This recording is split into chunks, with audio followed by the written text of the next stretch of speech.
Walk into any room and observe the social dynamics. There are always a few people working very hard to be noticed, talking loudly, telling stories, commanding attention, making sure everyone knows they're there. And then there are the others, the rare ones, who seem to draw people in without effort. They don't dominate conversations, they don't perform, they don't seek validation or approval, and yet, somehow, they're the ones people remember. They're the ones people want to be around. They're the ones who possess something most people spend their entire lives chasing: silent attraction. This audiobook is about becoming one of those people, not through manipulation, tricks, or social performance, but through the cultivation of genuine qualities and habits that make you magnetically attractive without you having to advertise it. The kind of attraction that doesn't require constant maintenance, that doesn't exhaust you, that comes from being rather than doing. The concept of silent attraction runs counter to much of what modern culture teaches about social success. We're told to be bold, outgoing, charismatic, to sell ourselves, to make sure people know our value, to network aggressively, to curate a personal brand. And while there's nothing inherently wrong with any of these things, they're not the path to the deepest form of social magnetism that comes from something quieter, more subtle, and far more powerful. Silent attraction is what happens when your presence speaks louder than your words, when people feel drawn to you but can't quite articulate why, when you leave a conversation and the other person feels better about themselves, not worse, when people seek your company not because you entertain them, but because they feel more grounded, more seen, more at ease when you're around. This is the attraction that lasts. This is the attraction that builds real relationships, real influence, real respect. The psychology behind silent attraction is well documented. Research in social psychology shows that confidence, real confidence, not the performed kind, is one of the most universally attractive qualities across cultures and contexts. But here's the paradox. True confidence is quiet. It doesn't need to announce itself. It doesn't require external validation. It simply is. The person who knows their worth doesn't need you to confirm it. The person who is secure in themselves doesn't need to prove anything to you. And that security, that groundedness, is what people find irresistibly attractive. There's also the power of scarcity and selectivity. In a world where everyone is performing, competing for attention, desperate to be liked, the person who is selective with their energy, who doesn't chase validation, who is comfortable with silence, stands out dramatically. Not because they're doing anything extraordinary, but because they're not doing what everyone else is doing. They're not trying so hard. And ironically, that lack of trying makes them far more magnetic than all the effort others are expending. Silent attraction also leverages what psychologists call the amplification effect of mystery. When you don't overshare, when you're not an open book, when there are layers to you that people have to earn access to, you become more interesting. The human brain is wired to pay attention to gaps in information, to puzzles, to things that aren't immediately obvious. The person who reveals everything immediately satisfies curiosity but doesn't sustain interest. The person who is selectively revealing creates ongoing intrigue. But perhaps most importantly, silent attraction comes from genuine self-possession. The person who is silently attractive is not performing attractiveness. They're not following a script or deploying techniques. They've done the internal work to become someone who is genuinely comfortable in their own skin, who has cultivated real competence and capability, who treats others with respect and kindness, not as a strategy but as an expression of who they are. This authenticity is what makes the attraction sustainable. You're not maintaining a facade. You're simply being yourself, and yourself happens to be genuinely worth knowing. Over the next 10 chapters, we're going to examine every dimension of silent attraction. We'll explore why quiet confidence is more powerful than loud performance, how to listen in ways that make people feel genuinely heard, how to be present rather than impressive, what body language communicates confidence without words, why self-control is magnetic, when to speak and when to let silence work for you, how to maintain appropriate mystery, how to become secure enough that you don't need constant validation, how to let competence speak for itself, and how emotional maturity creates quiet charisma that draws people in. By the end, you'll understand that the most attractive version of yourself is not the one trying hardest to be liked. It's the one who has stopped trying to be anything other than genuinely, confidently, quietly yourself. The one who knows their value without needing to announce it. The one who makes others feel good not through entertainment or flattery, but through the simple power of being fully present, fully grounded, and fully secure. This is not about becoming someone else. It's about removing the layers of social anxiety, people-pleasing, and performance that prevent people from seeing who you actually are. It's about cultivating the internal qualities that make external techniques unnecessary. It's about becoming the kind of person who walks into a room and changes the energy without saying a word. That person already exists inside you. They're just buried under years of social conditioning, insecurity, and trying too hard. Let's uncover them. Chapter 1. The Power of Silent Attraction. Why quiet confidence outshines loud performance.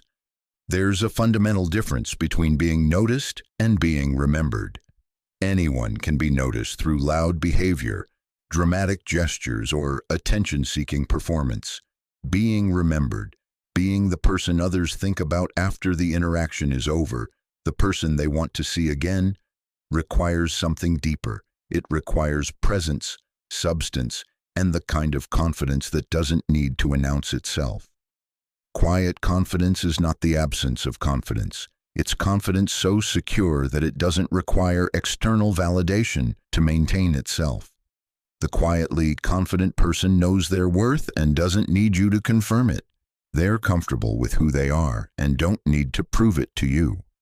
This creates a social dynamic that's completely different from what most people experience. When you encounter someone who is trying hard to impress you, what do you feel? Often a subtle discomfort. You sense the neediness underneath the performance. You feel the pressure to validate them. The interaction becomes transactional. They're performing, and you're expected to provide the audience response. This creates distance rather than connection, because authentic connection requires vulnerability and presence, not performance. In contrast, when you encounter someone with quiet confidence, the dynamic shifts entirely. They're not trying to get anything from you. They're not performing for your approval. They're simply there, present, grounded. This lack of agenda is disarming. You relax because you're not being sold anything. You open up because there's space for you in the interaction, rather than just space for their performance. This is how quiet confidence creates real connection. Research in social psychology supports this. Studies on charisma and attraction consistently show that people are most drawn to those who make them feel good about themselves, not those who are trying to prove how impressive they are. The person who listens more than they talk, who asks genuine questions, who is fully present rather than waiting for their turn to speak, that person creates positive associations. Being around them feels good. And feeling good is what makes people want more of your company. The quietly confident person also has something that the performer doesn't. Consistency. Performance is exhausting and therefore unsustainable. The person who is always on, always entertaining, always seeking validation, eventually burns out or reveals the insecurity underneath the act. The person whose confidence is quiet and internal maintains it effortlessly because it's not dependent on external circumstances or audience response. They're the same in every context, which creates trust. People know what they're getting. There's also the power of contrast. In a social environment where most people are performing, The person who isn't stands out dramatically. While everyone else is competing for airtime, the quietly confident person is listening. While everyone else is trying to prove their worth, the quietly confident person already knows theirs. This contrast is magnetic because it's rare. The person who is comfortable with silence, who doesn't feel the need to fill every gap in conversation, who can simply be without doing. This is novelty in most social contexts. Quiet confidence also communicates competence without words. Think about experts in any field. The truly elite performers, leaders, or specialists. They rarely feel the need to advertise their expertise. They don't name-drop credentials or achievements. They don't seek to impress with technical jargon. They're secure enough in their knowledge that they can communicate simply, listen genuinely, and let their actual competence speak through their work rather than their self-promotion. This restraint is itself a signal of mastery. The loud performer is trying to convince you of their value. The quietly confident person doesn't need to convince anyone because their value is self-evident through their presence, their actions, and the way they treat others. This difference is felt immediately, even if it's not consciously recognized. People pick up on desperation, on neediness, on the energy of trying too hard, and they're attracted to the opposite, the calm certainty of someone who has nothing to prove. Building quiet confidence is not about becoming passive or invisible. It's about shifting the source of your confidence from external validation to internal security. It's about doing the work to become genuinely competent, genuinely comfortable with yourself, genuinely grounded, and then letting that groundedness speak for itself. It's about recognizing that you don't need to be the loudest person in the room to be the most magnetic. Often you need to be the quietest. The path to quiet confidence requires addressing the insecurities that drive loud performance. Now, if you're constantly trying to prove your worth, there's a belief underneath that says you're not already worthy. If you're seeking constant validation, there's a fear that without it, you have no value. These beliefs are almost always unconscious, but they drive behavior nonetheless. The work is to examine these beliefs, challenge them, and replace them with more accurate ones. You are already enough. Your worth is inherent. You don't need anyone's approval to be valuable. Practically, this means resisting the urge to perform.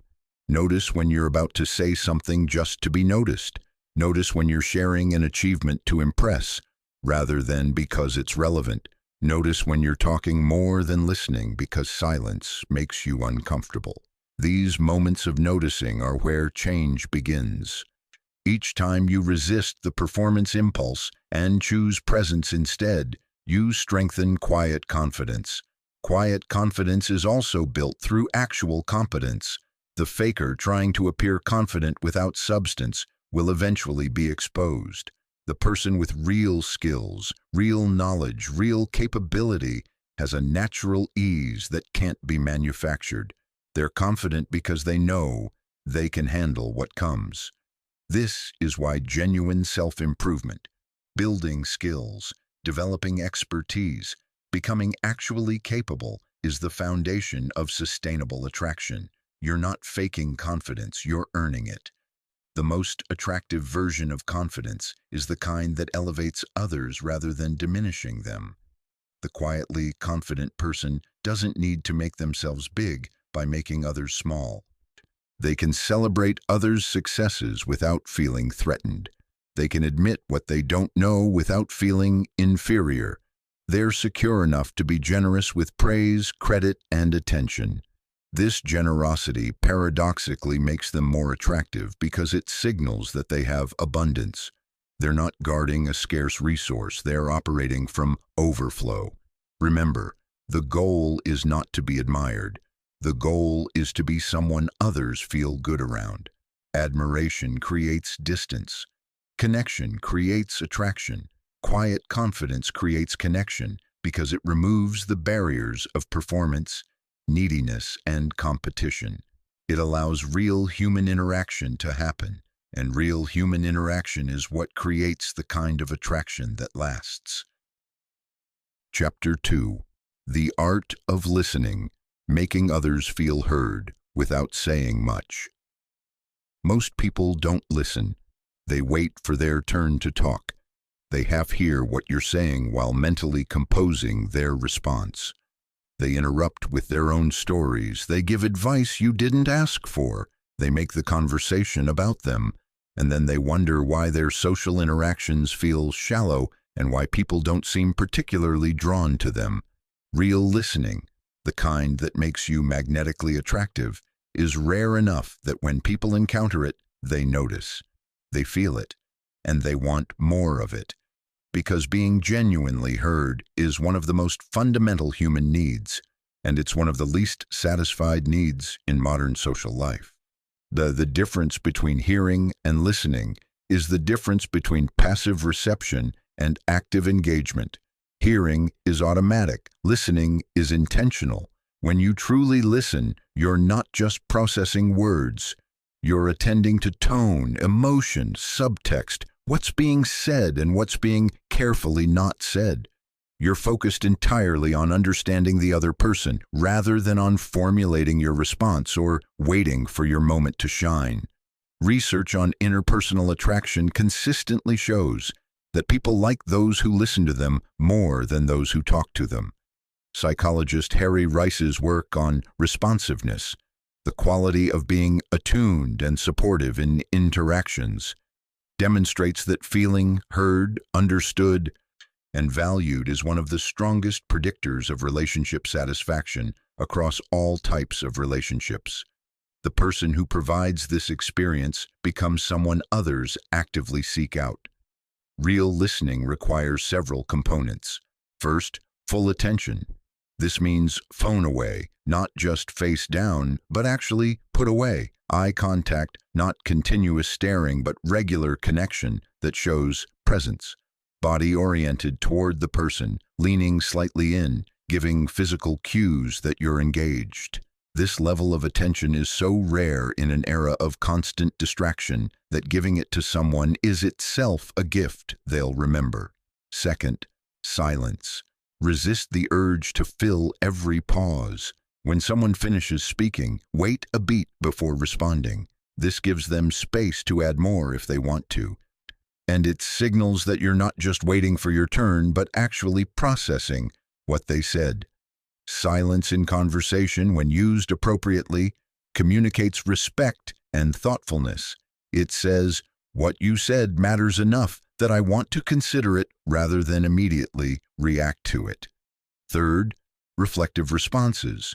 Before offering your own thoughts, reflect back what you heard, not parroting their words, but capturing the essence. So what you're saying is, or it sounds like you felt, or if I understand correctly. This does two things.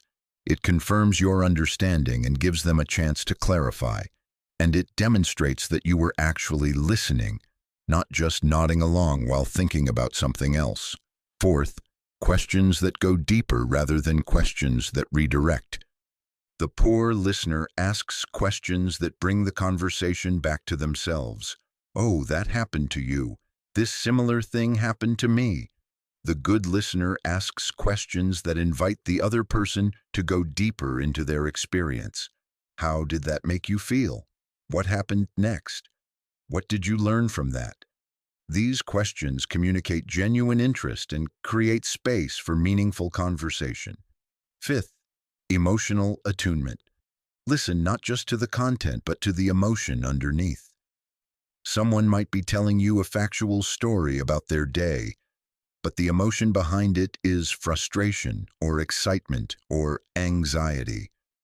Responding to the emotion rather than just the facts creates connection. "That sounds really frustrating," or "You seem excited about this."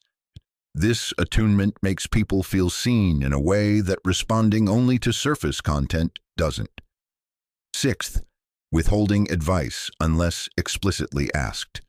The impulse to solve, to fix, to offer solutions is strong, especially for men in conversation with others sharing problems.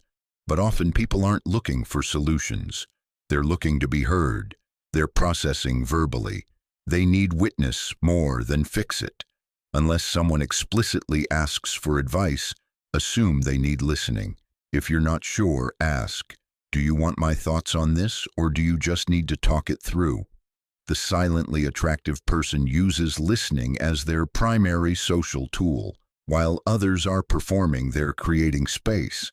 While others are talking about themselves, they're asking questions. While others are waiting for attention, they're giving it. This creates a social dynamic where they become the center of gravity, not through force of personality, but through force of presence. People are drawn to them because being around them feels different from being around most people. It feels better. There's also strategic value in listening more than talking. The person who talks reveals themselves. The person who listens learns. You gather information about others, what they care about, what they need, what matters to them. This information allows you to build better relationships, offer genuine value, and understand social dynamics more clearly than people who are too busy talking to notice what's actually happening around them. Listening also protects you from oversharing, which we'll discuss in a later chapter. When you're listening, you're not revealing. You're maintaining appropriate mystery. You're staying in control of your image and your information. People know less about you, which paradoxically makes you more interesting because they want to know more. The person who talks constantly about themselves satisfies curiosity immediately and leaves nothing to discover. The person who listens leaves people curious. One caution: listening doesn't mean becoming a passive receptacle for others' words. It doesn't mean never sharing your own thoughts or experiences. Balance is important. The goal is not to be silent and invisible, but to shift the ratio. Most people talk 70% of the time and listen 30%. Reverse that. Listen 70%. Talk 30%. And when you do talk, make it count. Speak with intention rather than filling air. Say things that add value rather than just adding noise. The art of listening is exactly that, an art that requires practice and conscious effort until it becomes natural.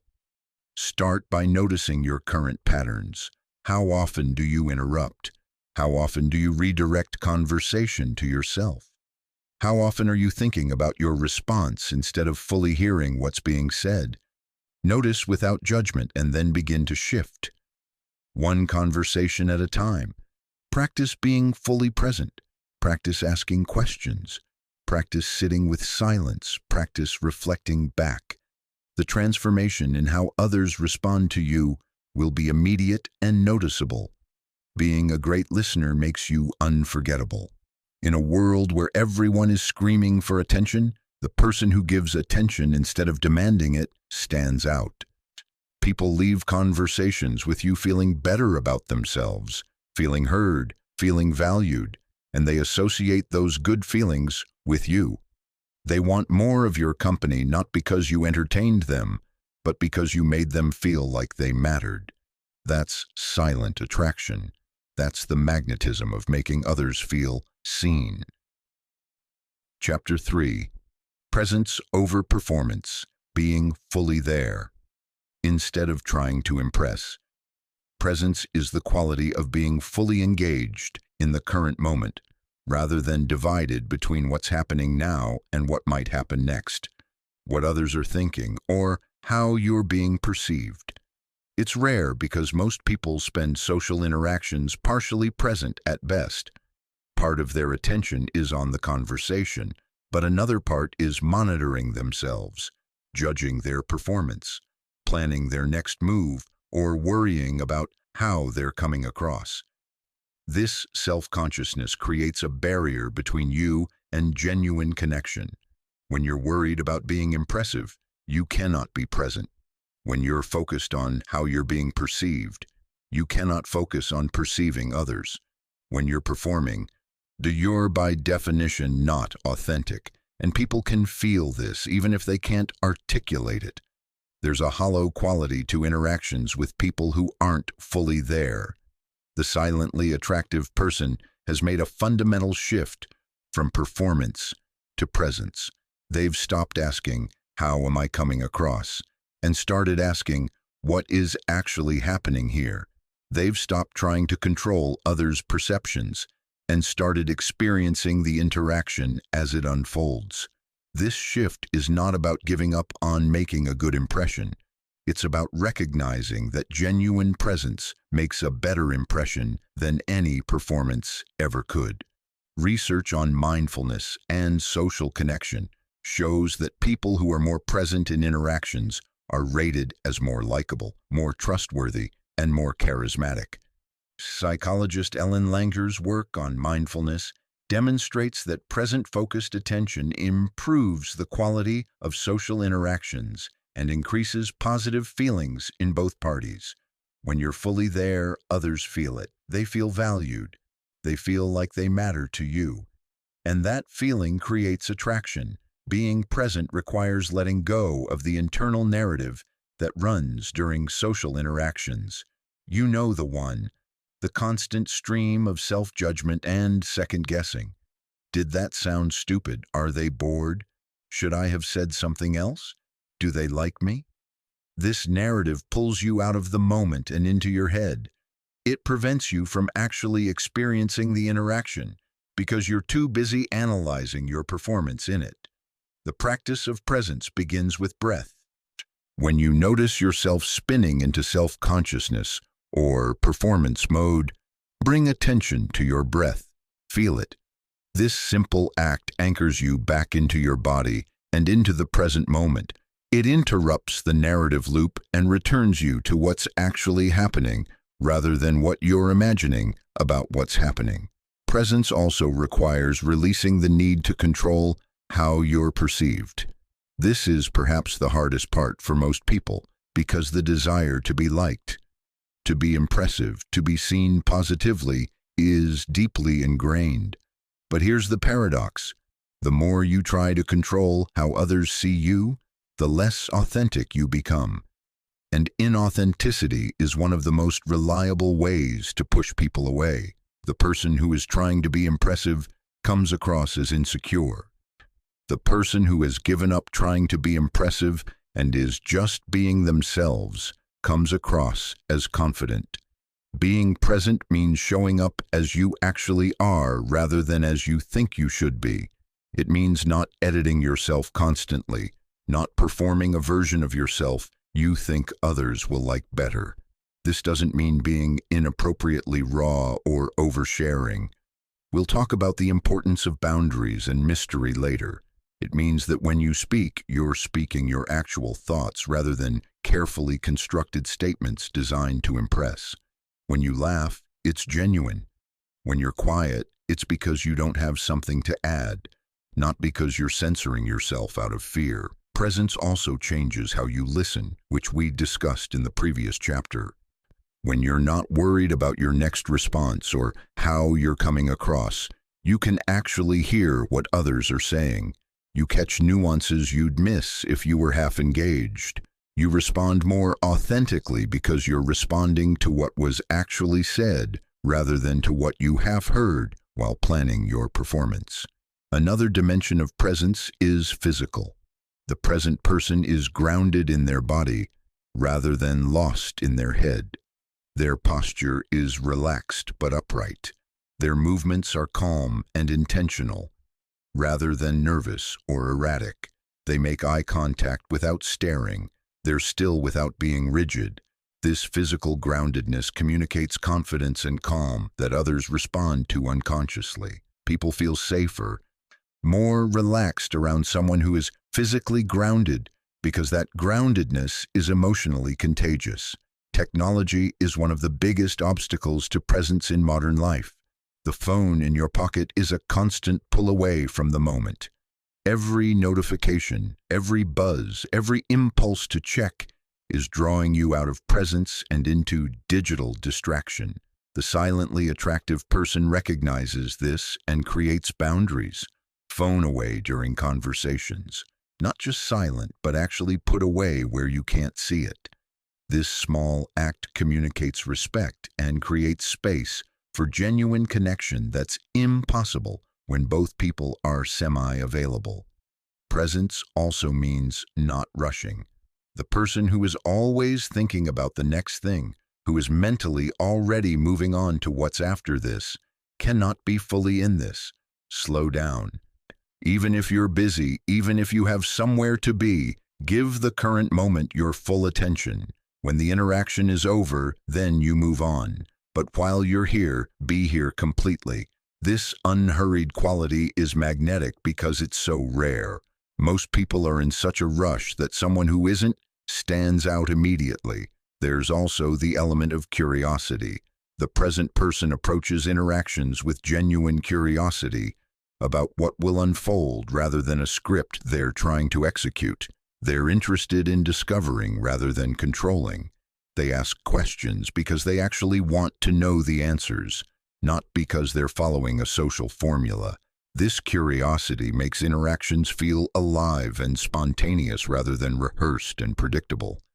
The shift from performance to presence is not something you achieve once and then maintain effortlessly. It's a practice you return to again and again. You'll catch yourself performing, judging, worrying about perception. That's normal. The practice is noticing when it happens and gently returning to presence. Over time, presence becomes your default rather than something you have to consciously choose. You become someone who is simply there, fully engaged, not performing but experiencing. And that quality, that full-bodied presence, is one of the most attractive things a human being can offer another human being. Chapter 4. Body Language That Speaks Volumes, Nonverbal Signals of Confidence.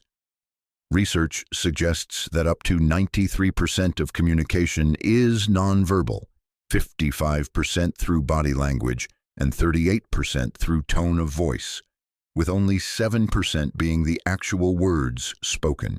Whether or not these exact percentages hold across all contexts, the principle is clear. What you say with your body matters as much as, and often more than, what you say with your words. The silently attractive person understands this and has cultivated body language that communicates confidence, openness, and calm without them having to say a word. Their physical presence speaks before their mouth opens, and what it says is, I'm comfortable here. I'm comfortable with myself. I'm not a threat, but I'm also not weak. I'm present and I'm grounded. Posture is the foundation. Confident posture is upright but relaxed. Shoulders back and down, not hunched or tense. Spine straight but not rigid. Head level, not tilted down in submission or tilted back in arrogance. This posture opens the chest, which physiologically creates more calm and confidence. Research shows that power poses, even held briefly, increase testosterone and decrease cortisol. But beyond the internal effects, this posture communicates to others that you're comfortable taking up space, that you belong wherever you are. Contrast this with common signs of insecurity. Shoulders hunched forward, making yourself small, head down, arms crossed defensively. These positions communicate discomfort, anxiety, a desire to protect yourself or disappear. People unconsciously respond to these signals by categorizing you as lower status or less confident, which affects how they interact with you. You can change this simply by standing differently. Eye contact is another crucial element. Too little eye contact signals anxiety, dishonesty, or disinterest. Too much becomes aggressive or weird. The balance is consistent but not constant. Hold eye contact during conversation, especially when the other person is speaking or when you're making an important point. Break it occasionally to avoid staring. A useful guideline: maintain eye contact about 60 to 70% of the time during conversation, slightly more when listening than when speaking. The quality of eye contact matters too. Soft gaze, not hard stare. present and engaged, not intense and dominating. When you're truly listening, the eye contact happens naturally because you're focused on the person. When you're performing or anxious, eye contact becomes forced or avoided. This is another reason why presence matters. Authentic presence produces authentic eye contact that others find comfortable and connecting, rather than uncomfortable and dominating. Facial expressions should be congruent with your words and open rather than guarded. The person with a neutral or slightly positive expression is more approachable than the person with a blank or stern face. Smile when it's genuine. Forced smiles are detectable and off-putting. Allow your face to be responsive to what's happening in the conversation, rather than held in a fixed expression. This responsiveness shows engagement and makes others feel their words and presence are affecting you, which creates connection. Eye gestures should be purposeful rather than nervous. Confident gestures are smooth and deliberate. They emphasize points without being wild or erratic. Nervous gestures, fidgeting, touching your face, playing with objects, tapping, adjusting clothing constantly. Broadcast anxiety. If you notice yourself doing these things, the solution is not to freeze and become stiff, which creates a different problem. The solution is to slow down. Intentionally move more slowly. This alone reduces nervous movement and communicates calm. Physical space and proximity also communicate. The silently attractive person is comfortable with appropriate closeness, not invading personal space, but also not maintaining such distance that it creates formality or coldness. They can lean in during conversation without crowding. They're comfortable with casual, by appropriate touch when cultural context allows it. A handshake, a brief touch on the arm or shoulder, gestures that create warmth without crossing boundaries. This comfort with physical presence signals social confidence. Movement through space matters too. The confident person moves deliberately, not rushed or erratic. They walk with purpose. They don't dart around nervously or shuffle hesitantly.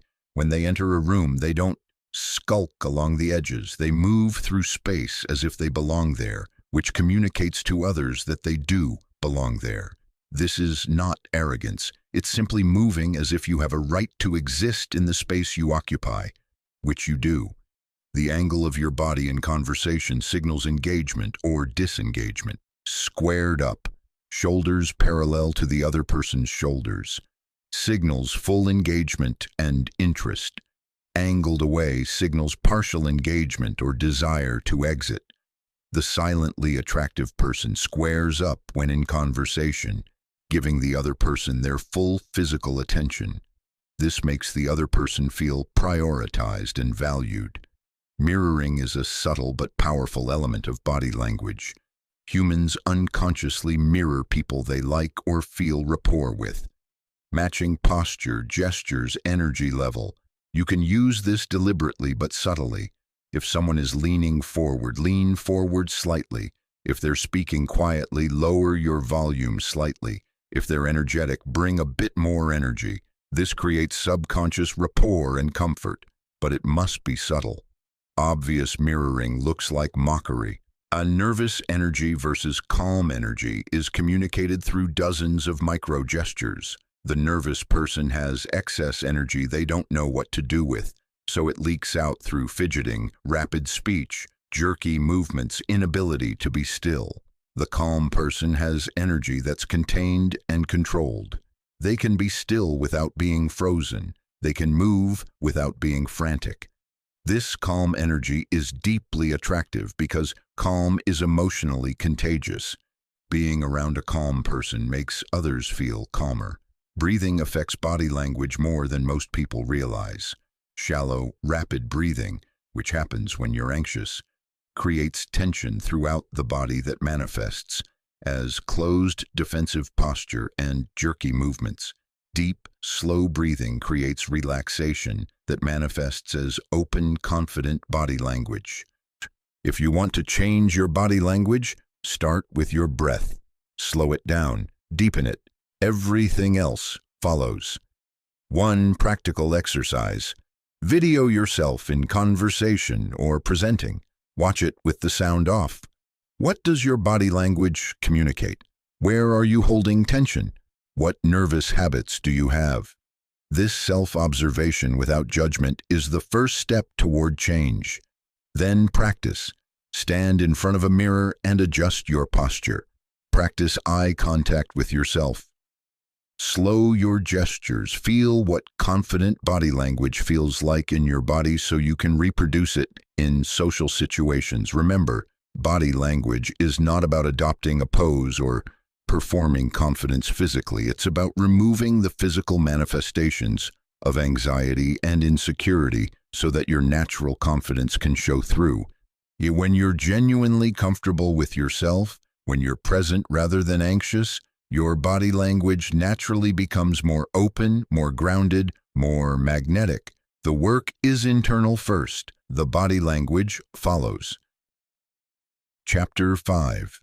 The Magnetic Pull of Self-Control. Why restraint is more attractive than reaction. In a world where most people are governed by impulse and emotion, the person who exercises self-control stands out dramatically. Self-control is not about suppression or becoming emotionless. It's about choosing your responses rather than being controlled by your reactions. It's about having emotions without letting emotions have you. And this quality, this capacity to remain grounded when others lose control, is one of the most magnetically attractive traits a person can possess. Think about the people you most respect and admire. Chances are they share a quality of emotional regulation that others lack. They don't fly off the handle. They don't get swept up in drama. They don't make impulsive decisions they later regret. They feel emotions as deeply as anyone else, but those emotions don't dictate their behavior. They create a pause between stimulus and response, and in that pause they choose how to act rather than simply reacting.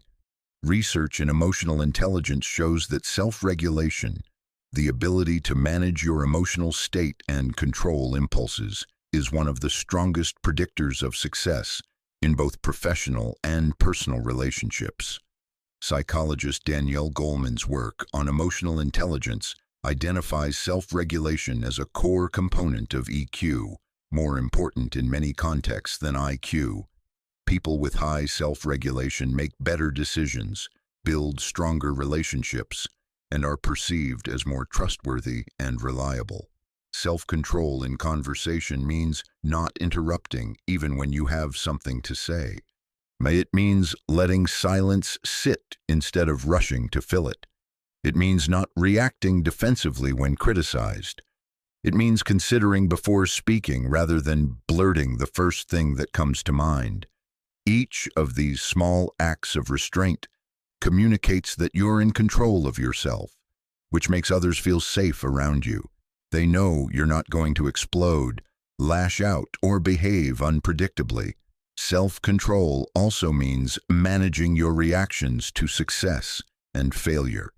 The person who gloats when they win and sulks when they lose is emotionally immature.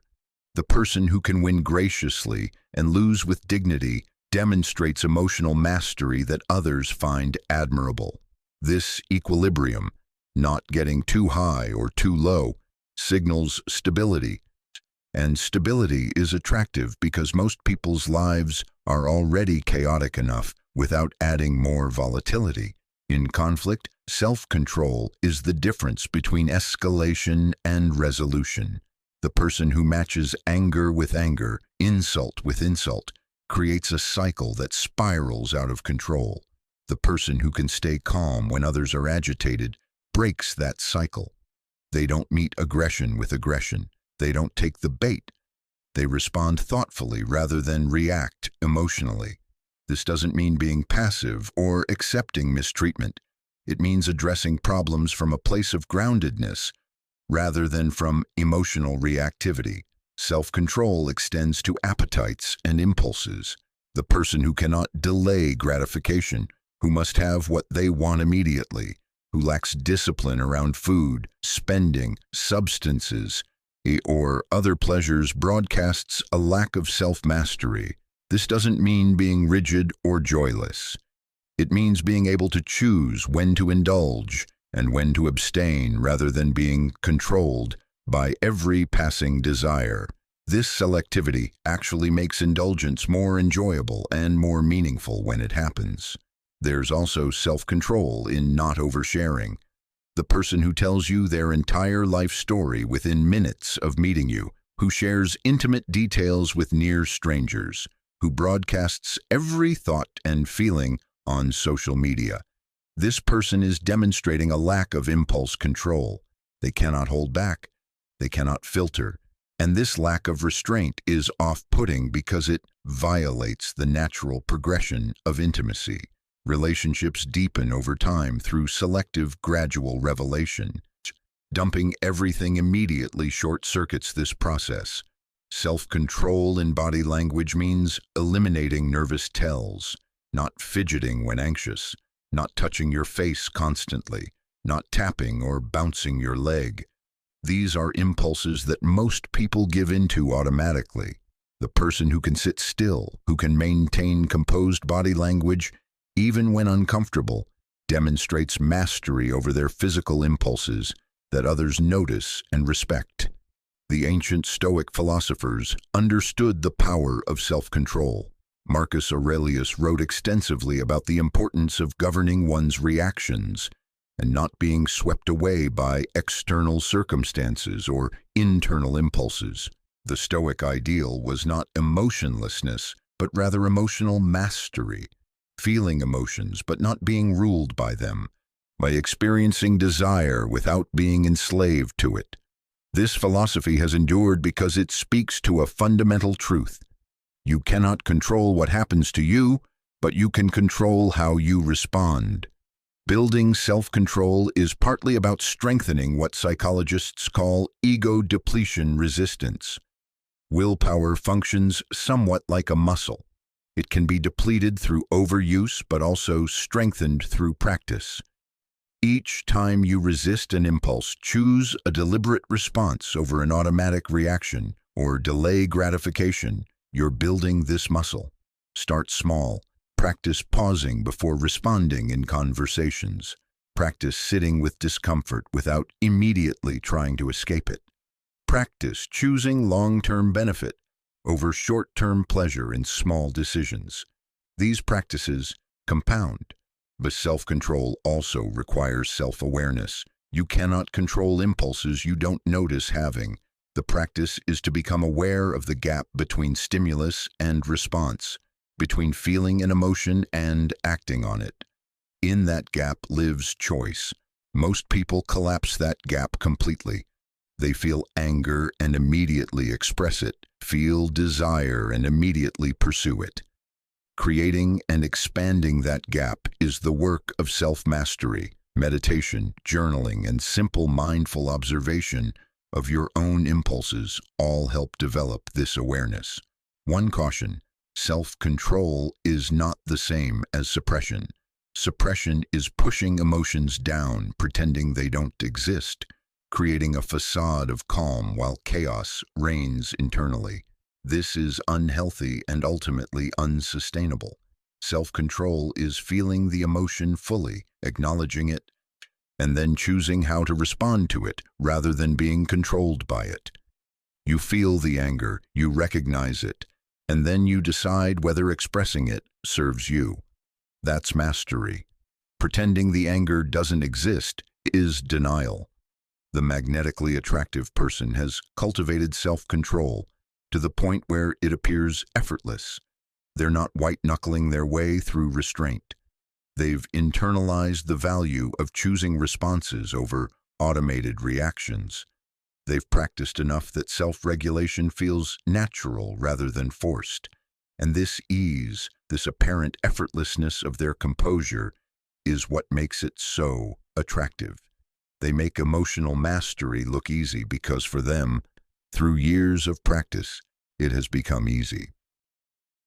Chapter 6. Strategic Silence. When to speak and when to let silence work for you.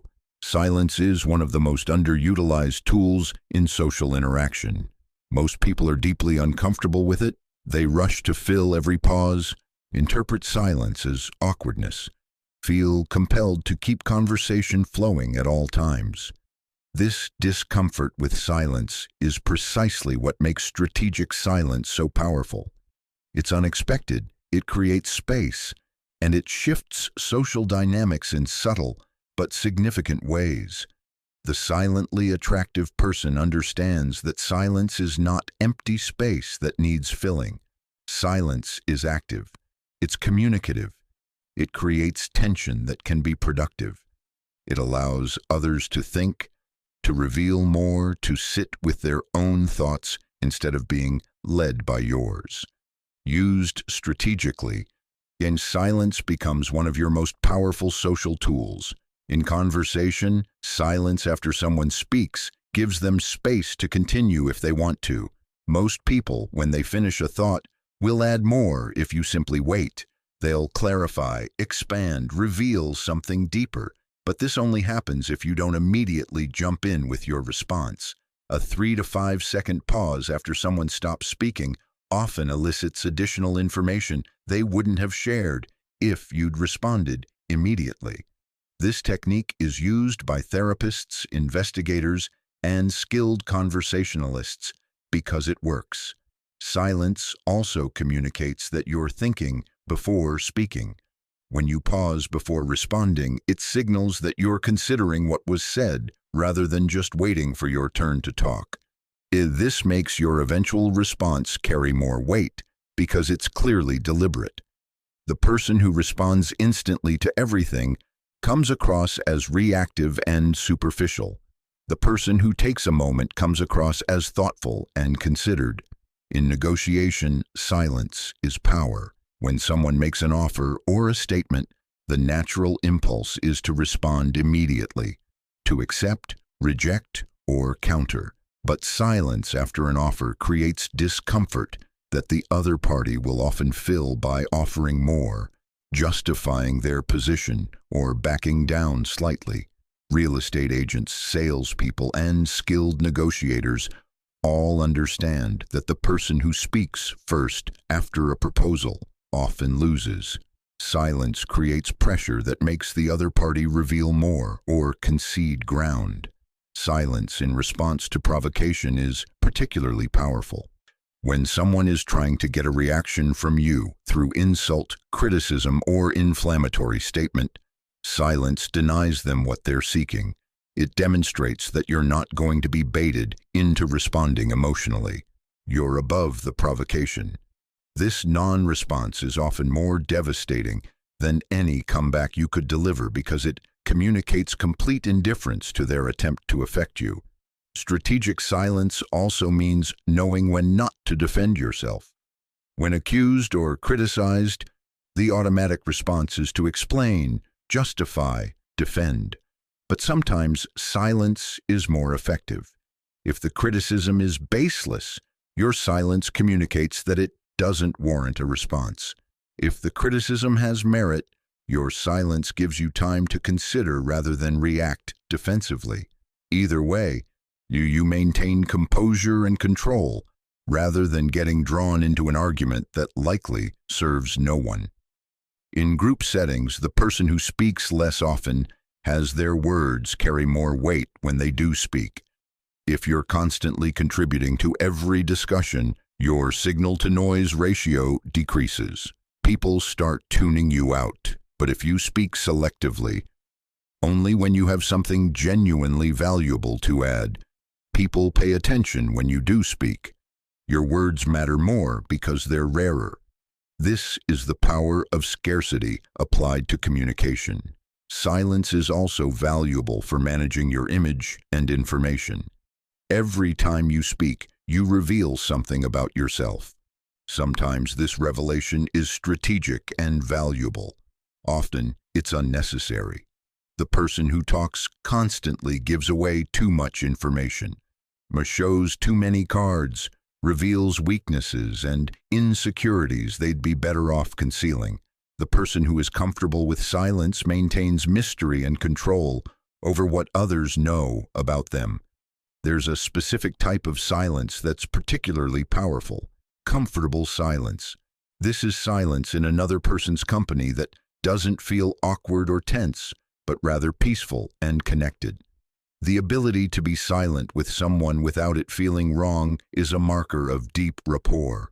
Working toward this in relationships, not filling every moment with chatter but being comfortable in shared quiet, creates intimacy that constant talking never will.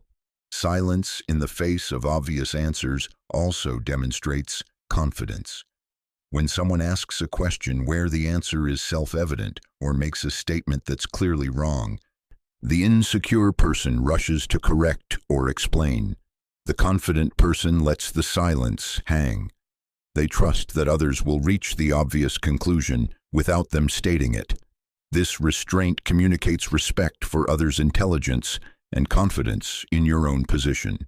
One important distinction: strategic silence is not stonewalling. Stonewalling is refusing to communicate, shutting down, withdrawing as a form of punishment or control. That's emotionally abusive and destructive. Strategic silence is choosing when and how to communicate for maximum effect. It's active and intentional, not passive-aggressive or withholding. The difference is in the intent and the context. Learning to be comfortable with silence requires overcoming social conditioning that treats silence as failure. We're taught that good conversation flows constantly, that pauses are awkward, that we should keep things moving. This is wrong. Good conversation has rhythm, and rhythm includes pauses. The pause is where meaning settles, where thought happens, where connection deepens. Without pauses, conversation is just noise.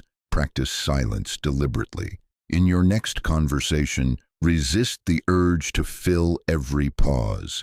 Let silence sit for a few beats before responding. Notice your discomfort with it. That's normal. Notice also how often the other person fills the silence with additional information or revelation. Notice how your words, when you do speak, seem to carry more weight. This feedback will reinforce the power of silence and make you more comfortable wielding it. The silently attractive person has made peace with silence. They're not afraid of it. They don't interpret it as awkwardness or failure. They use it intentionally to create space, to gather information, to maintain control, to communicate thoughtfulness. They understand that in a world of constant noise, silence is often the most powerful statement you can make. Chapter 7. Cultivating Mystery: Why Oversharing Kills Attraction. There's a paradox at the heart of human attraction. We're drawn to what we know we want, but we're fascinated by what we don't fully understand. Mystery creates intrigue. Complete transparency creates satiation. The person who reveals everything immediately satisfies curiosity, but provides no reason for continued interest. The person who reveals selectively creates ongoing fascination, because there's always more to discover. Oversharing is epidemic in modern culture. Social media has trained people to broadcast every thought, feeling, meal, and moment. The boundaries between public and private have collapsed for many people. They share intimate details with strangers, post their relationship problems publicly, document every aspect of their lives in real time. And then they wonder why they struggle to maintain meaningful connections, or why people seem to lose interest in them. The problem with oversharing is that it eliminates the natural progression of intimacy. Healthy relationships, romantic or otherwise, deepen gradually through selective revelation over time. You share surface things first. As trust builds, you share deeper things. The revelation is earned through consistency, presence, and mutual vulnerability. This process creates bonding. When you skip this process and share everything immediately, you eliminate the discovery that makes deepening connection interesting. Psychologically, mystery activates what's called the information gap theory. When people encounter a gap in their knowledge about something they're interested in, they experience curiosity as a form of cognitive discomfort. They want to close the gap. They seek more information. If you're an open book, there's no gap. If you're selectively revealing, the gap remains. And so does the curiosity. People want to know more because there's more to know. The silently attractive person understands this and practices selective disclosure. They share, but strategically. They reveal, but not everything. They're honest, but not exhaustively transparent. There are layers to them that must be earned through time and trust. This doesn't mean being secretive or manipulative. It means having appropriate boundaries and understanding that not everything needs to be shared with everyone. What should you not share immediately or casually? Past relationship details and drama, your insecurities and deepest fears, your entire life story, your current problems and struggles, financial information, family drama, health issues. These are intimate details that should be shared selectively with people who have earned that intimacy through demonstrated trustworthiness and investment in the relationship. Sharing them with everyone devalues them and makes you seem either desperate for connection or lacking in judgment. This doesn't mean being closed off or unavailable. It means being discerning. When someone asks about your past, you can acknowledge it without detailing it. When conversation touches on personal topics, you can share something without sharing everything. The skill is in giving enough to maintain connection without giving so much that there's nothing left to discover. Mystery also applies to your activities and whereabouts. The person who accounts for every hour, who always explains where they've been and what they're doing, who seeks permission or provides constant updates, diminishes themselves. You're not accountable to everyone about your time and activities. You have a life that exists independent of any given relationship. Maintaining that independence, not explaining everything, not being constantly available, having experiences others don't know about, keeps you interesting. In conversation, mystery means not answering every question in exhaustive detail. When someone asks what you do, you don't need to give them your entire resume. When they ask about your weekend, you don't need to account for every hour.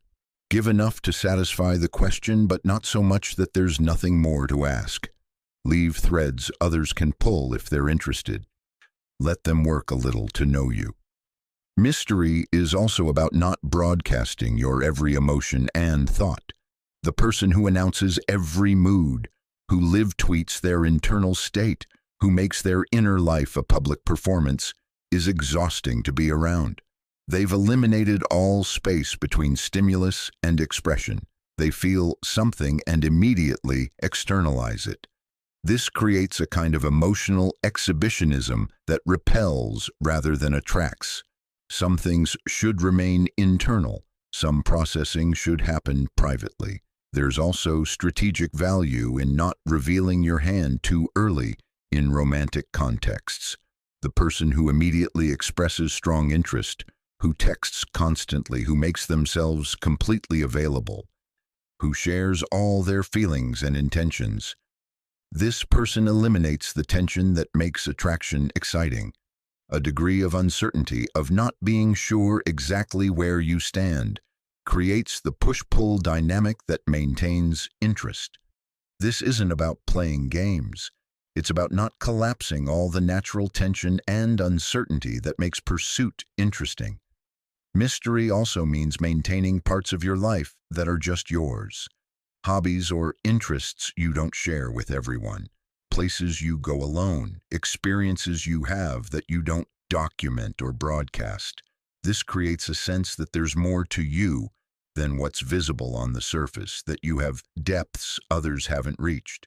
It also protects your individuality and prevents you from becoming so merged with others that you lose yourself. The cultivation of mystery requires impulse control, which connects back to our earlier chapter on self-control. The impulse to share, to reveal, to connect through disclosure is strong, especially when we like someone or want to be liked. Resisting this impulse, choosing to hold back, to reveal gradually, to maintain boundaries, requires discipline. But that discipline is what creates the space for genuine mystery and therefore genuine interest. One important clarification: mystery is not dishonesty. You're not lying or creating a false persona.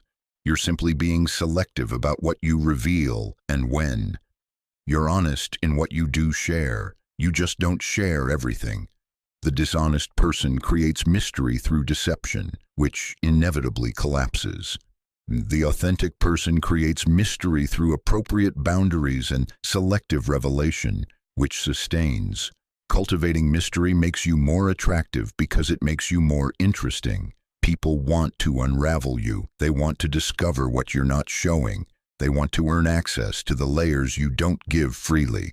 This creates investment. They're working to know you, which makes knowing you more valuable. And this investment creates connection far more effectively than immediate full disclosure ever could. Chapter 8. The confidence of not needing validation, becoming secure in yourself. The need for validation is one of the most unattractive qualities a person can have, and also one of the most common. Watch people in social situations and you'll see it everywhere. The constant checking for approval, the fishing for compliments, the seeking of reassurance, the measuring of self-worth by others' responses. This neediness repels people because it's an energy drain. You're being asked to confirm someone's worth constantly, and it's exhausting. The silently attractive person has done the internal work to become secure enough that they don't need external validation to maintain their sense of self-worth. They have opinions and hold them regardless of whether others agree. They make decisions based on their own judgment, not by committee. They don't need you to like them, though they're pleasant if you do. This self-sufficiency is magnetic because it's so rare. Not needing validation doesn't mean not caring what others think. That's a different extreme and often a defense mechanism. It means that what others think is data, not verdict. You can consider others' opinions and feedback without your entire self-worth hinging on them. You can want to be liked without needing to be liked. The difference is subtle but significant. Want is preference. Need is dependency. Preference is attractive. Dependency is repellent. The root of validation seeking is usually insecurity and lack of internal self-worth. If you don't believe in your own value, you need others to confirm it constantly. If that confirmation stops, your sense of worth collapses. This is why validation seeking is a trap. It's never satisfied. No amount of external approval fills the internal void. You get one compliment and immediately need another. One person's approval isn't enough. You need everyone's. It's an addiction that cannot be satisfied through the thing you're seeking. Breaking free from validation seeking requires building genuine self-worth from the inside. This comes from several sources. First, competence. When you're actually good at things that matter, you have objective evidence of your worth that doesn't require others' opinions. You know you can handle what comes because you've handled it before. This competence creates a foundation of confidence that isn't dependent on social approval. Second, values alignment. When you're living according to your own values rather than others' expectations, you have internal integrity that creates self-respect. You can look at yourself in the mirror and know you're being who you want to be, regardless of whether others approve. This alignment produces self-esteem that's grounded in your own standards rather than others' judgments. Third, self-acceptance. This is perhaps the hardest but most essential component. You have to reach a place where you're okay with who you are, including your flaws and limitations. Not in a complacent way where you stop growing, but in a compassionate way where you recognize your humanity and extend yourself the same grace you'd extend to others. When you accept yourself, others' acceptance or rejection matters less because you're already okay with you. In practice, not needing validation shows up in subtle ways. You share an opinion and someone disagrees. Instead of immediately backtracking or defending, you simply acknowledge the disagreement and move on. You're comfortable with the fact that not everyone will agree with you. You tell a joke that doesn't land. Instead of explaining it or trying to make it work, you simply move on. Not every moment needs to succeed. You share something you created and someone criticizes it. Instead of taking it personally or seeking reassurance, you consider whether the criticism has merit and incorporate it if it does. Not needing validation also means not fishing for compliments or reassurance. The person who constantly puts themselves down in hopes that others will contradict them is playing a validation game that everyone recognizes and no one enjoys. The person who frequently asks if they look okay, now if they did a good job, if people like them, this person is broadcasting insecurity. The person who simply does their thing and allows others to form their own opinions without prompting demonstrates security. It also means being able to give others the spotlight without feeling diminished. The person who needs validation struggles when others are being praised or recognized because it feels like less is available for them. The person who is secure can celebrate others' successes genuinely because they're not threatened by them. Their worth isn't relative or competitive. Someone else being good doesn't make them less good. Not needing validation particularly matters in romantic contexts. The person who needs constant reassurance that they're loved, who interprets any distance as rejection, who cannot tolerate their partner having independent experiences or relationships. This person is exhausting to be with. The person who is secure enough to give their partner space, who doesn't need constant contact or affirmation, who trusts the relationship without needing continuous proof. This person is a breath of fresh air. Social media has made validation seeking more visible and more problematic. The metrics are right there. Likes, comments, shares. It's easy to become addicted to these tiny hits of validation, to measure your worth by how many people reacted to your post. Breaking this addiction requires either using social media differently, posting without checking metrics, sharing for your own reasons rather than for response, or using it less. The validation you get from strangers online is meaningless compared to genuine self-worth. One powerful practice: make decisions and take actions without announcing them or seeking approval first. Stop asking everyone what they think you should do. Stop polling your friends about every choice. Decide based on your own judgment, act on that decision, and deal with the consequences. This builds trust in yourself that no amount of others' approval can provide. You learn that you can rely on your own judgment, which makes you less dependent on others' input. Another practice: notice when you're seeking validation and stop. Catch yourself before you ask if you look okay. Catch yourself before you explain your decision unprompted. Catch yourself before you fish for a compliment. Each time you notice and resist the impulse, you weaken the validation-seeking pattern and strengthen self-sufficiency. The person who has achieved genuine freedom from needing validation radiates a particular kind of confidence that's deeply attractive. They're not trying to convince you of anything. They're not seeking your approval. They're comfortable with themselves and with the fact that not everyone will like them or agree with them. This security creates space for authentic connection because you're not being asked to confirm their worth. You can simply be with them without the burden of constant reassurance. That space, that freedom, is what makes the interaction enjoyable and what makes you want more of it. Chapter 9. Competence displayed, not advertised, letting your actions speak. There's a stark difference between being impressive and trying to be impressive. The person who is genuinely competent doesn't need to advertise it. Their capability shows through their actions, their results, and the way others treat them. The person who is insecure about their competence compensates by constantly telling you how capable they are. The difference is immediately obvious to anyone paying attention. Silent attraction is built on demonstrated competence, not proclaimed competence. You don't tell people you're smart. You solve problems that require intelligence. You don't tell people you're strong. You handle heavy things without making it a performance. You don't tell people you're successful. Your lifestyle and the respect others show, you speak for themselves. When competence is real, it doesn't need narration. This principle applies across every domain. The skilled professional doesn't need to list their credentials in casual conversation. Their expertise emerges naturally when relevant topics arise through the quality of their insights. The wealthy person doesn't need to mention their net worth.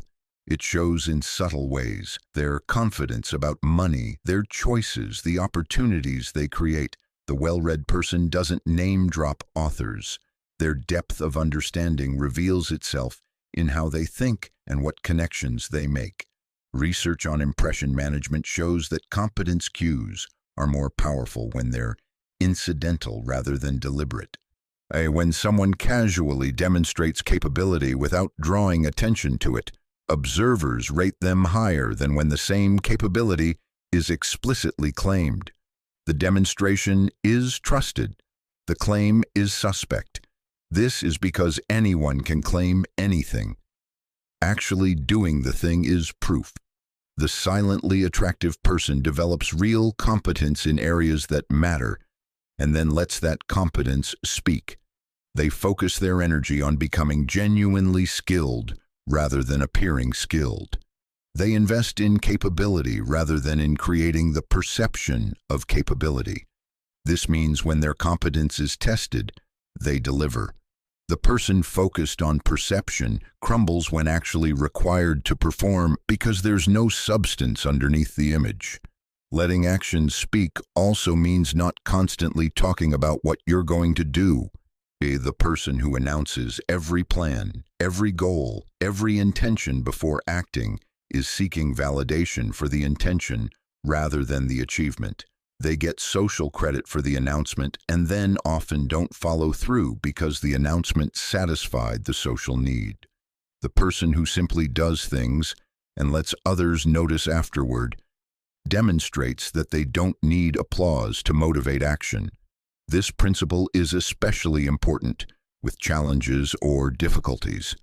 The person who loudly proclaims how hard they're working, how much they're struggling, how difficult everything is advertising their limitations. The person who handles difficult things quietly and presents results demonstrates capability. Not that you should never acknowledge difficulty or ask for help when needed, but there's a difference between strategic vulnerability and constant complaint. One builds connection, the other broadcasts incompetence. Competence also shows in how you handle unexpected challenges.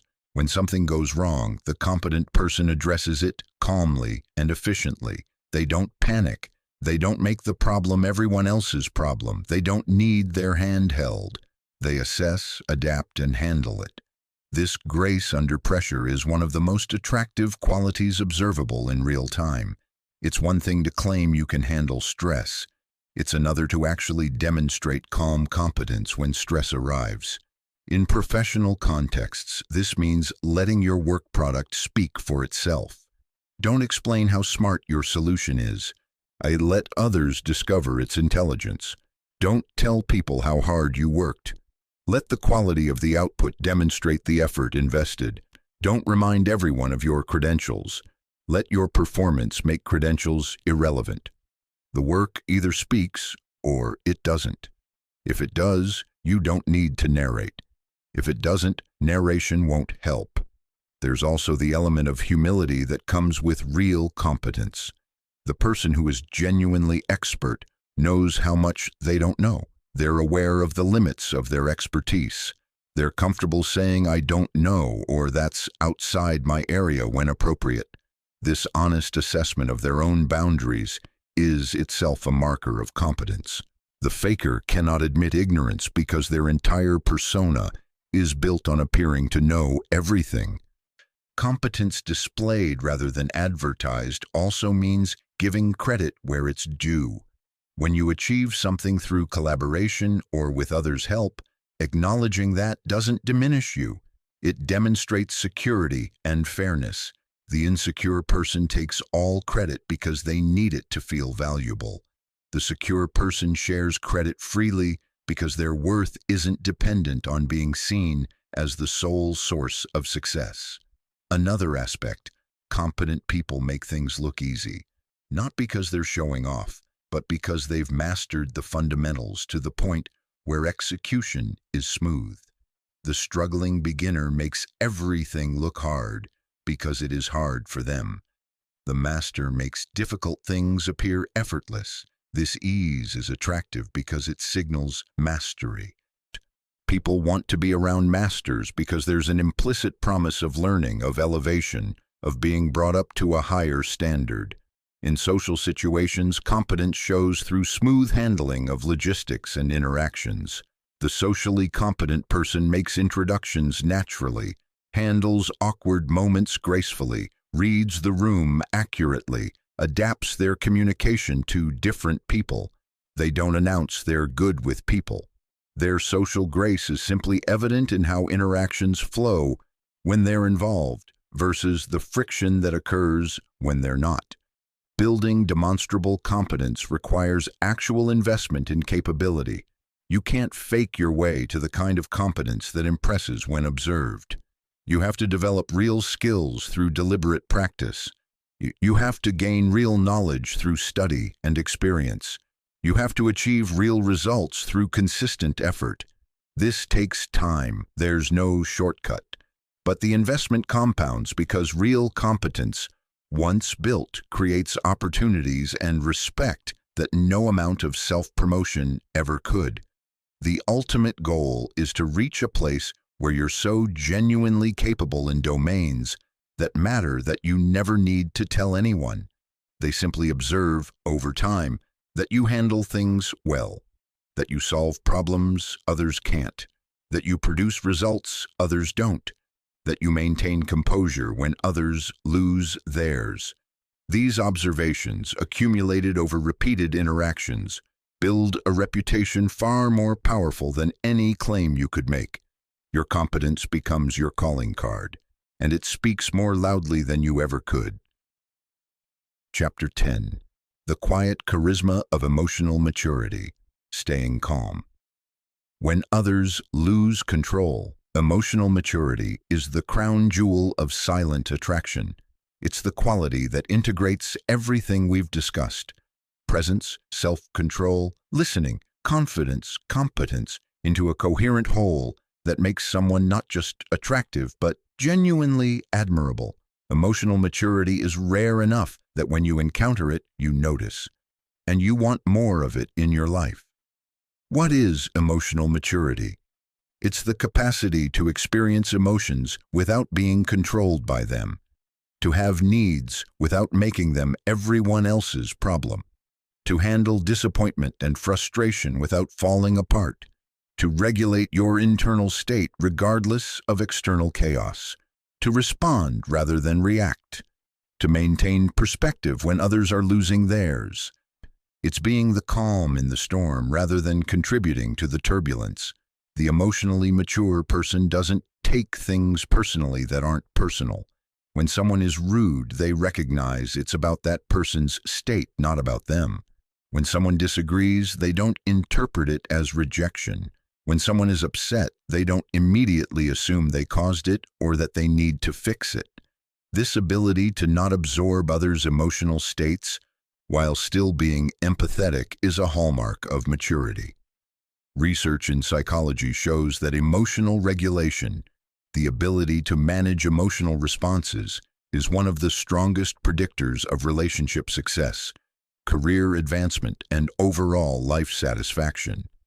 Psychologist John Gottman's work on marriage demonstrates that partners' ability to regulate emotion during conflict is more predictive of relationship longevity than almost any other factor. The couples who stay together are not the ones who don't fight. They're the ones who can fight without losing control. Emotional maturity means being able to sit with uncomfortable emotions without immediately trying to escape them. The immature person feels anxiety and immediately seeks distraction. They feel sadness and immediately try to numb it. They feel anger and immediately express it destructively. The mature person can feel these emotions, acknowledge them, understand what they're signaling, and choose appropriate responses rather than being driven by impulse. It also means being able to hold space for others' emotions without making them about you. When someone is upset, the emotionally immature person either gets defensive, tries to fix it immediately, or makes it about their own discomfort with others being upset. The emotionally mature person can simply be present with someone else's feelings without needing to change them or take responsibility for them. This presence is profoundly comforting and creates deep trust. Emotional maturity shows in conflict.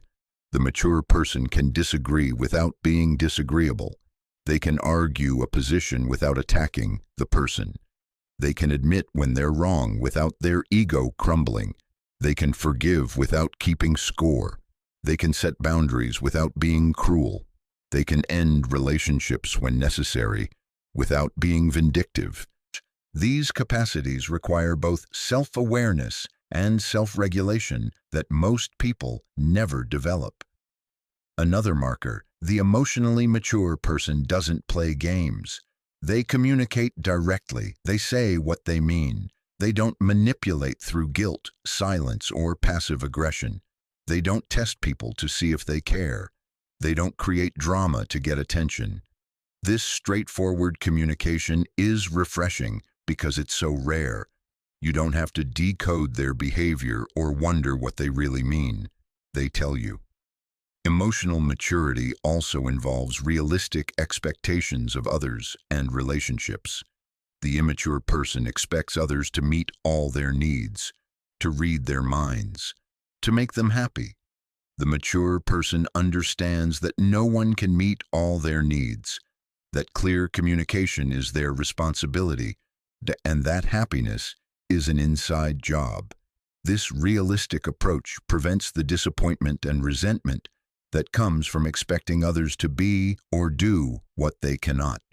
In social situations, the emotionally mature person is the one others gravitate toward when things get difficult. When there's conflict, they mediate rather than escalate. When there's uncertainty, they remain steady. When there's drama, they don't participate. They become the anchor that others hold on to when chaos threatens. This role, the grounded presence that others can rely on, creates profound respect and attraction. Emotional maturity means taking responsibility for your own emotional state, not blaming others for how you feel, not requiring external circumstances to be perfect for you to be okay. Understanding that while others' actions might trigger emotions, your response to those emotions is your responsibility. This ownership prevents the victim mentality that makes people so unattractive. You're not at the mercy of what others do. You're in charge of how you respond. The mature person also knows that not every thought needs to be expressed. They have a filter. They think before speaking. They consider whether saying something serves any purpose or just indulges the impulse to vent. This selectivity in communication prevents the damage that comes from saying everything you think and feel in the moment, which often feels good temporarily but creates lasting harm. Developing emotional maturity is lifelong work. It requires honest self-examination of your patterns. When do you lose control? What triggers you? What needs are you trying to meet through immature behavior? What would mature behavior look like in those situations? Therapy can accelerate this work tremendously because a good therapist helps you see patterns you cannot see on your own and provides tools for developing better responses. It also requires practice. You will fail. You will lose control, react poorly, handle things immaturely. That's part of the process. What matters is what you do after. Do you deny and justify, or do you acknowledge, apologize if necessary, and commit to doing better? The mature person can own their mistakes without their entire sense of self collapsing. They're human. They're growing. Mistakes are data, not verdicts. The emotionally mature person becomes a magnet for healthy relationships because emotionally healthy people seek emotional maturity in others. The mature attract the mature. The immature attract the immature. If you want better relationships, romantic, friendship, professional, becoming more emotionally mature yourself is the most reliable path. Like attracts like in this domain more than almost any other. This is the final and perhaps most important element of silent attraction, being someone others can count on to remain steady, grounded, and reasonable, regardless of what's happening around them. Not because you're suppressing emotion or performing calm, but because you've done the internal work to actually become that person. The person who has integrated their emotions, who knows themselves, who regulates effectively, who responds thoughtfully, who maintains perspective. This person doesn't need to advertise their maturity. It shows in every interaction, every decision, every moment of challenge. And it's the most quietly, powerfully attractive quality a human being can possess. If you've absorbed what's in this audiobook and you start applying it, something will shift in how others respond to you. It won't be dramatic, it won't be overnight, but it will be real and it will compound. You'll notice people paying more attention when you speak because you speak less, and what you say carries more weight. You'll notice conversations going deeper because you're listening more and performing less. You'll notice others seeking your company because being around you feels different, calmer, more grounded, more real than being around most people. You'll stop trying so hard to be liked and discover that not trying makes you more likable. You'll stop seeking validation and find that your self-worth becomes stable and secure. You'll stop advertising your competence and let your actions speak, which makes your competence more credible. You'll cultivate appropriate mystery and find that people are more interested in you, not less. The transformation from someone who seeks attention to someone who naturally attracts it is not about becoming a different person. It's about removing the layers of social anxiety, people-pleasing, performance, and neediness that prevent people from seeing who you actually are. It's about becoming more authentically yourself and discovering that your authentic self, when expressed with confidence and restraint, is inherently attractive. Silent attraction is not a technique to deploy. It's a way of being that emerges from internal work, from building genuine competence so you have something real to be confident about, from developing emotional maturity so you can stay grounded when others lose control, from cultivating self-worth so you don't need constant validation, from practicing presence so you can actually connect with others instead of performing for them. This work is not easy. It requires honest self-examination. It requires changing patterns that have been with you for years, maybe decades. It requires sitting with discomfort instead of immediately trying to escape it. It requires choosing the harder path of genuine development over the easier path of surface-level impression management. But the payoff is substantial. You become someone people remember, someone people want to be around, someone people trust and respect, someone who makes others feel good, not through entertainment or flattery, but through the simple power of being fully present, fully grounded, and fully secure. You become the person who walks into a room and changes the energy without saying a word, the person others gravitate toward without quite knowing why, the person who creates genuine connection while everyone else is creating noise, the person who is silently, powerfully, magnetically attractive. This is available to you right now. It doesn't require you to be naturally charismatic or extroverted. It doesn't require you to be conventionally attractive or wealthy or socially connected. It requires only that you commit to the work of becoming genuinely confident, competent, present, and emotionally mature. Start small. Pick one principle from this audiobook. Maybe it's listening more than you talk. Maybe it's practicing comfortable silence.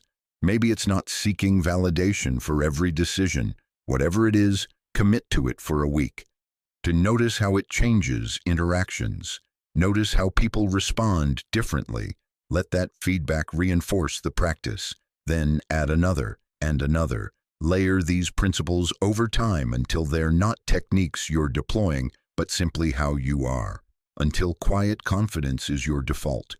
Until presence is automatic. Until self-control is natural. Until emotional maturity is who you've become. The most attractive version of you is not the one trying hardest. It's the one who has stopped trying and started being. The one who knows their worth without needing to announce it. The one who makes others feel good through the quality of their presence, not the performance of their personality. The one who is so secure in themselves that they have space for others. The one who speaks through silence and attracts through being. You become that person, not for others, for yourself. Because that's who you actually are underneath all the social conditioning and performance. That's the version of you that's been waiting to emerge. Let it. Be silently attractive. Be quietly magnetic. Be powerfully, authentically, unapologetically yourself.